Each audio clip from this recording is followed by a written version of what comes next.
Hello Classic Crew and welcome to today's video where I'm going to be answering your spicy questions.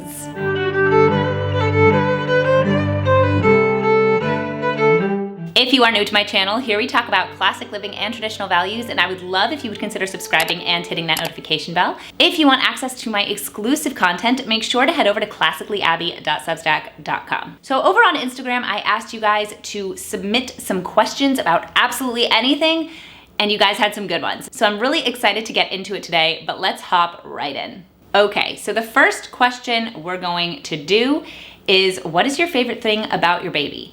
His laugh. His laugh is the best thing ever. It is so good, and he's so smart. He laughs at things that it's not like tickling or doing something that is really like physical. He laughs at things that are intellectual. He's so clever.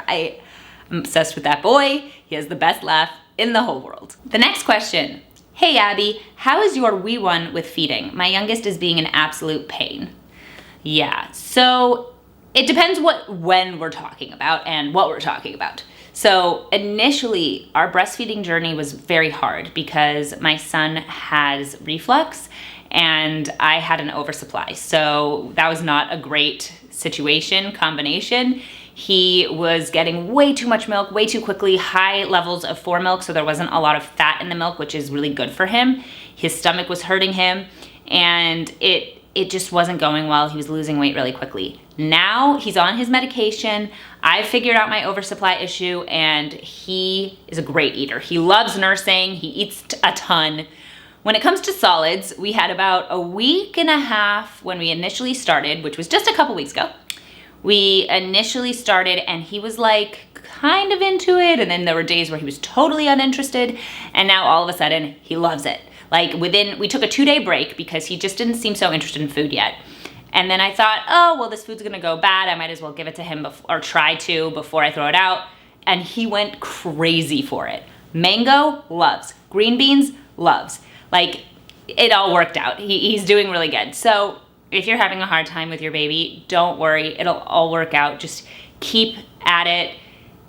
Every baby figures it out. My lactation consultant said that to me early on. Every baby figures it out, and that was very comforting to me. Now, whether that means breastfeeding or formula is a different story, but your baby will be fine, grow up healthy, it'll all be wonderful. Your take on modern dating and any tips you may have in looking for a partner. So I've definitely talked about relationships a lot, about dating a lot. I love talking about that stuff. My take on modern dating is that it's terrible. It's terrible for everybody, especially for women. Women really get the short end of the stick because if you want to wait to have sex until you're married, you are in a market of competition where you're the only one, and that makes sex cheap. I talked about this in a video I did on my channel after reading a book called Cheap Sex, and that's really difficult. I think that there are ways to kind of get around that, which is dating within your faith community, having friends set you up, having family set you up. That's really helpful. But modern dating is just terrible. Like that's how I feel. It's really hard. I did not enjoy dating. I enjoy marriage. I think it's much more fun to have a solid, stable relationship than to constantly be flitting from person to person and trying to search for that. So yeah, as far as any tips I may have in looking for a partner, I would say that you just need to continually put yourself out there. And it's really easy to get complacent when you've been dating a long time and you're tired and you don't want to go out again, but you just kind of have to keep doing it. If your friend sets you up, go on the date. If a family member sets you up, go on the date. Just try not to say no when you're getting set up. And if you're invited out, go out. That's what I would say is a good start as far as trying to meet people. But there's like a million ways I could go with that advice, so I figured I'd just go with that. Do you have friends who are liberals? Yes, I do. One of my closest friends is liberal. She and I do not agree on politics at all, and we are really close, and it doesn't matter. How many months apart do you want your kids to be? We'd love them to be very close in age. We have no say, it's all God's plan, but we would love them to be close in age. How do I date for marriage at my age, 21? It's hard to find someone who thinks like me. I think that it's important to be in a community of people who do think like you. So if you're a religious Christian, for example, and you think that dating for marriage is important at 21, you need to date another Christian, because Christians are going to probably agree with you.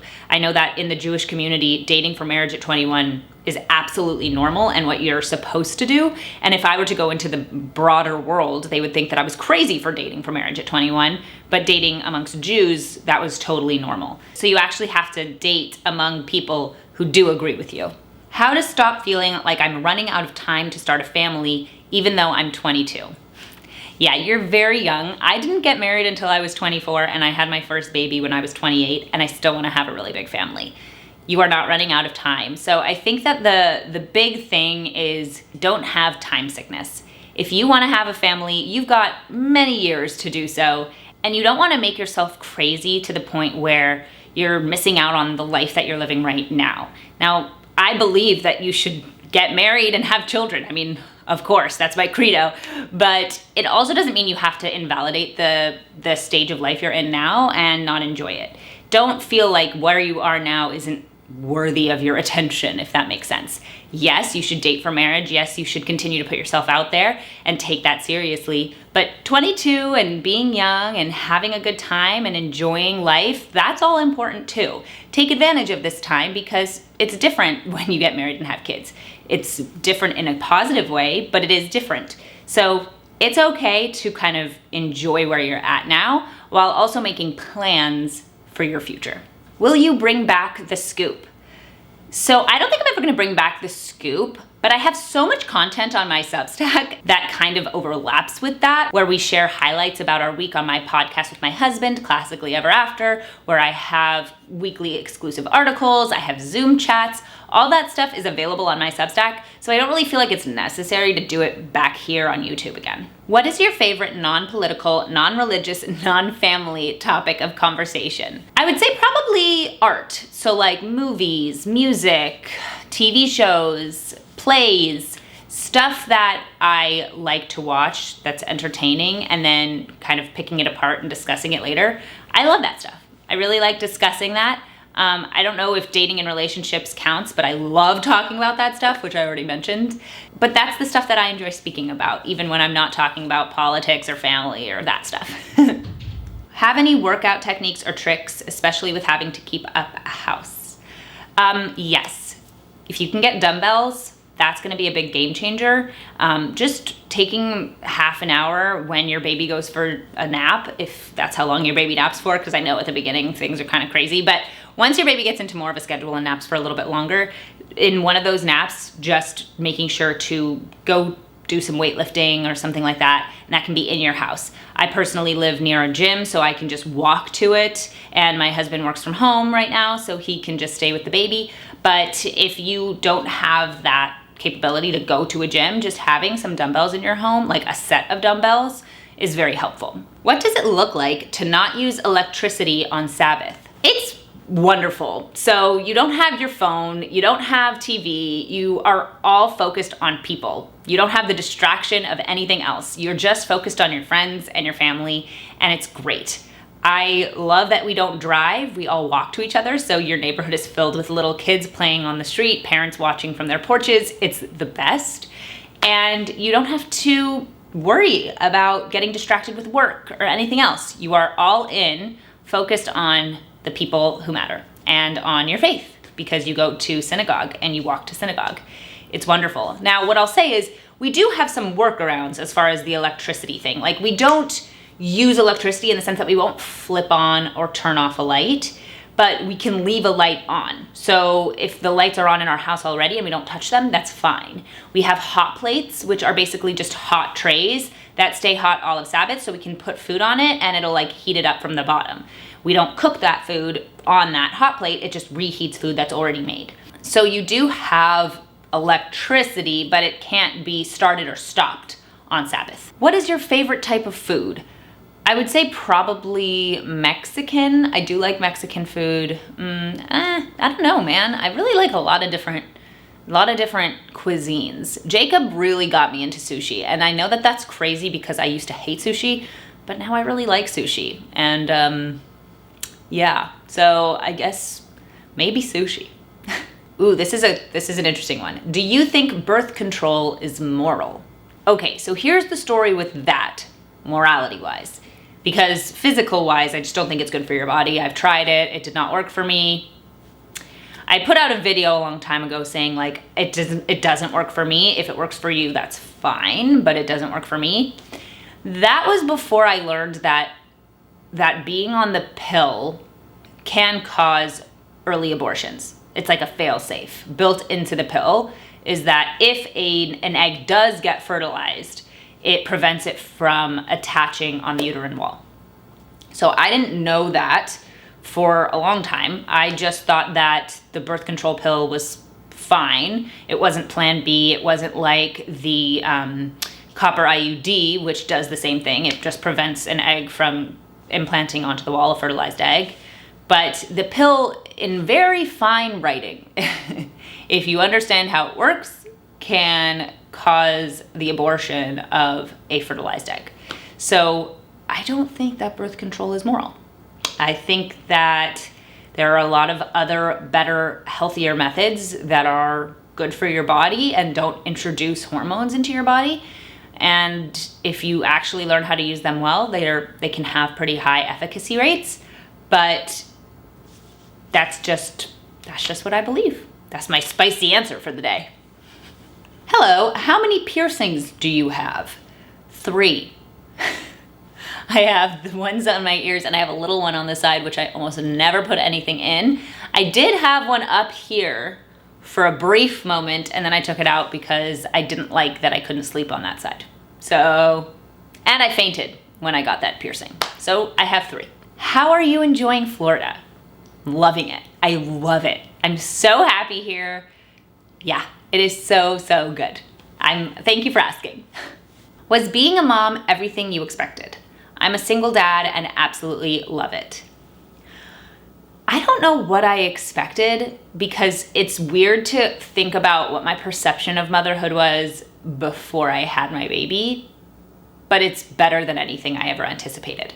It's the best thing that's ever happened to me. I love my son so much. I love playing with him. I love raising him. It's really the best thing ever. So yeah, it's good. It's really good. Will you use childcare? At this point, my mom will come by every so often to help, but I don't have childcare other than that.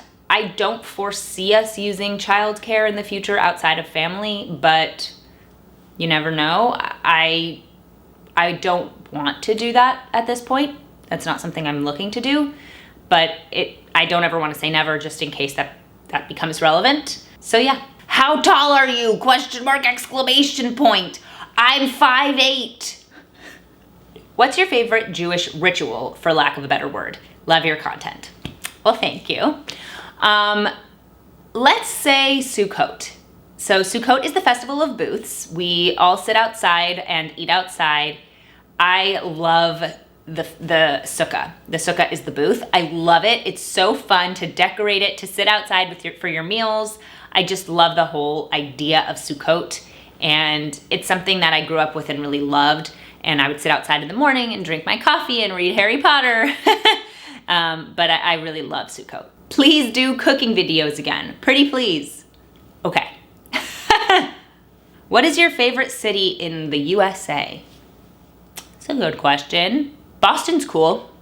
I like old parts of Philadelphia. I don't like the main, newer parts, but the old historical parts. Basically, the historical parts of America I think are really cool. How do you feel about kids having iPads or tablets when they are barely 2 or 3 years old? Not good. I don't feel good about it. I don't want my kids to have iPads or tablets. It's just not something I'm a fan of. I am much more interested in them having physical toys to play with or to go outside and run around. I don't like screen time. We avoid screen time with our son, and we probably will avoid that for as long as possible. We feel that kids should watch TV only with the parents. Like, we all watch it as a family. We watch a movie or we watch a TV show as a family.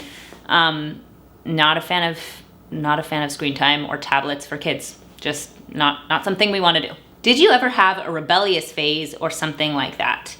So in a sense, yes. I went off the derech is the phrase in Hebrew, but it's like went off the path and became less religious between 22 and 24. So for 2 years, I was not acting classically. I will say that. I did not, I look back on those years and I think I didn't live them well. But now I can use that experience and hopefully guide women away from making those same mistakes. So I did have a rebellious phase in a sense. It wasn't the silly kind of like teenage rebellion, but it was older rebellion. What I wanted, what the media told me women should want, when I followed the narrative of girl bossing, that was when I kind of was on a rebellious phase. And then once I realized that was bad for me, bad for my life, bad for my future, cut it out.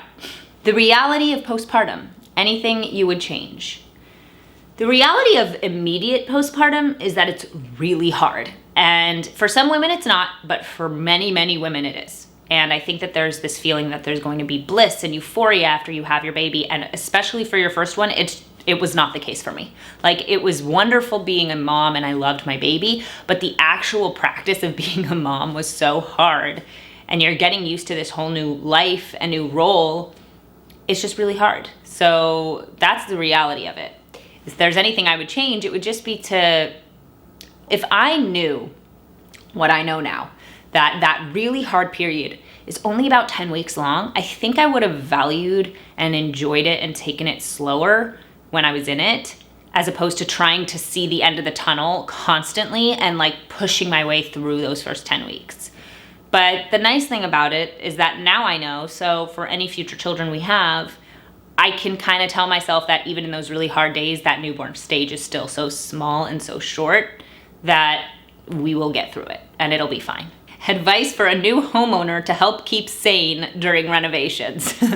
I mean, I'm not a homeowner and I've never lived in a home while it's being renovated, but what I would assume is a good piece of advice, kind of based off of moving, I would translate it over to the moving and unpacking process. Home being renovated, probably similar, is have one space in your house where there's nothing in there that's not supposed to be, AKA it's clean. So that when everything else is like a mess and is making you crazy, you can go to that one space and unwind and relax. That's really important when you're moving and unpacking and packing. And it's, I would assume, very important when you're renovating. Do you think women should be modest regardless of their body types? So what this woman is asking is whether or not a woman who is skinnier and doesn't have as many curves needs to be as modest as a woman who is very curvy. Yes. The modesty, though, is going to look different. A woman who is very curvy and has a bigger chest and all of that, if she wears something low cut, she's going to immediately be immodest. Whereas a woman who has a smaller chest, if she wears something that's the same level of low cut, may be modest. I mean, she's not showing cleavage probably. So you have to be smart about what modesty is going to look like for your body type. So you may not be able to wear the same things, but you don't want to show a lot of skin in either case. And it's really most important to just look beautiful as opposed to sexy and attracting.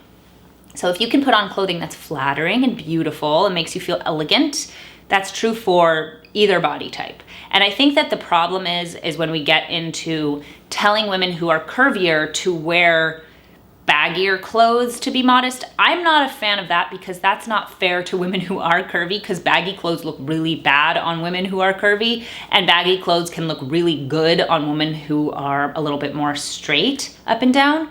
So that's not my recommendation. My recommendation is dress your body in a flattering way that doesn't show too much skin and that's not like so skin tight that you're leaving nothing to the imagination. Are you handling baby boy's growth well emotionally? Happy and sad with my kiddos growing. I'm handling it well, but also I'm sad. Like, I'll look at him in the morning and he looks like a totally different kid than he looked like the night before. And it's just so crazy how fast time is going. It was really funny. I was talking to my husband about this and I said something like, I can't believe how quickly time is passing. And he just goes, we're dead. We're already dead. And I thought that was the funniest thing. We both started laughing. Like, we're already going through life so quickly. Like, we can already see how fast it's going. So it's it's a really crazy thing when you become a parent because time all of a sudden has meaning and you can see it passing. You can see time passing in a much more concrete way. But it's amazing. And I'm so happy to see him grow and get stronger and smarter and healthier. It's a blessing. Where did you get your star necklace? Does it have a story? I love it. Well, thank you. I'm wearing it right now. So my husband got it for me. It's from a brand called Jennifer Miller Jewelry. And he bought it for me when I hit 50,000 subscribers on YouTube. So I really love it. I wear it all the time. I wear these 3 necklaces all the time, unless I'm doing something a little bit fancier, then I'll put on a few of my other pieces, or if I'm trying to be a little bit more trendy. But I would say that 90% of the time I'm wearing these. What would you say is the ideal age to get married and the ideal age to have kids? So I don't think there's an ideal age except, below 35, because it's more important that you marry the right person.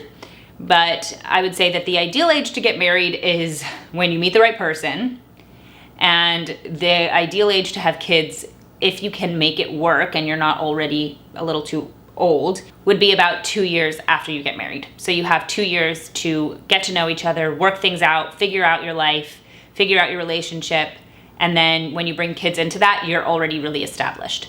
So that doesn't always work, because if you get married at 30 and you want to have a bigger family, then it's hard. But if you have the time, I think that that's a good formulation. Okay, so we're just gonna do a couple more questions. Let's do this one. What are you loving about Florida most? We recently moved to Jax from New York.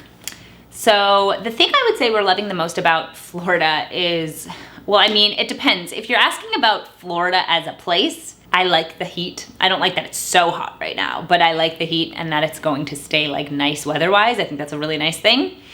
And I like that it's sunny all the time. Well, not all the time, but most of the time. But if we're talking about why I love Florida, it's the things that I've talked about before, which is that my family is here. There's an amazing Jewish community, which we absolutely love. And we like that it's a red state. So, yeah.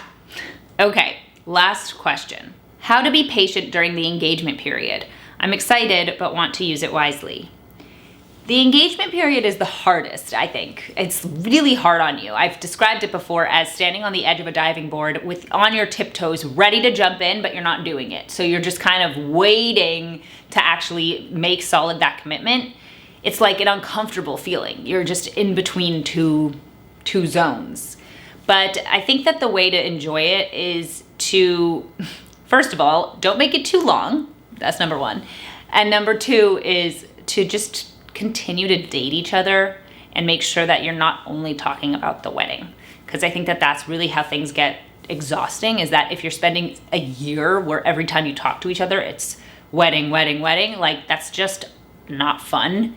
So make sure that you are spending time with each other. That is nothing to do with wedding planning. So that is it for today's video. I hope you guys enjoyed it. If you aren't already subscribed to my channel, make sure to subscribe and hit that notification bell. Make sure to head over to my Substack newsletter so you can get access to a ton of exclusive content. If you'd like to follow me on social media, it's @ClassicallyAbby, absolutely everywhere. Thank you so much for watching, and I'll see you guys in my next video. Bye!